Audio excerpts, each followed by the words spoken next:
今天的题目就是在这只有几个小颗粒的墙上，向前延伸出一条巨大的砖块桥以及一座大城堡。物理满分的同学一听就知道，这是一道结构支撑的难题，因此桥最长的直接通关总决赛。白人兄弟最开始去参加乐高比赛就是以搭城堡出名的，悬崖是灰色的，所以他们的城堡采用了白色做对比。悬崖旁边坐落着一座宝石矿城堡，偷到宝石的人冲出大门，但身后巨龙的獠牙也跟上了他们。巨龙必须在宝石被海面上的盗贼接应前抢回宝石，整体上得到了评委的认可，但女评委也提出了一个能再让他们作品冲一层台阶的建议。This dragon, the first thing I think is wings. If you just had a little hint of those wings bursting out of the castle, you could have had an even more dramatic story moment. 比赛时，他们旁边就是华谊兄弟。It could easily be the longest one out. I do know that they struggle with aesthetics, but they'll never beat us when it comes to sheer structural strength. 大的技术模型上，华谊兄弟有绝对优势。他们准备以中国传统建筑为参考，做一座通向天堂的东方城堡。兄弟俩以最长为目标，想要借此直冲总决赛。于是大家纷纷拿出尺子来测量彼此的长度。看到这，我才注意到全场只有他们的建筑是在桥中间的，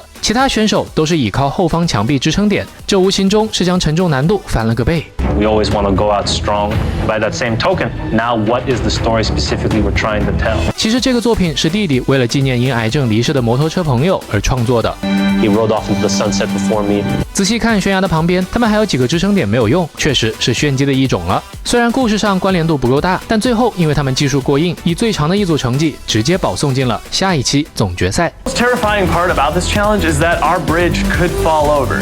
So why not make a bridge that's falling over? 双胞胎的创意相当冒险，渔夫在桥边钓到了一条巨大的鱼，重量压弯了整座桥，创意很硬，但末端过重也给他们的模型压出了一条大隐患。海边的神殿中正在进行一场激烈的比武大赛，与此同时，悬崖边的一个渔夫正在钓鱼，巨大的鱼咬住了钩，重量让整个城堡处在要崩塌的边缘。一瞬间的定格给故事留下了360度的悬念。 What's going to happen? Is Sir Bob finally going to get the win?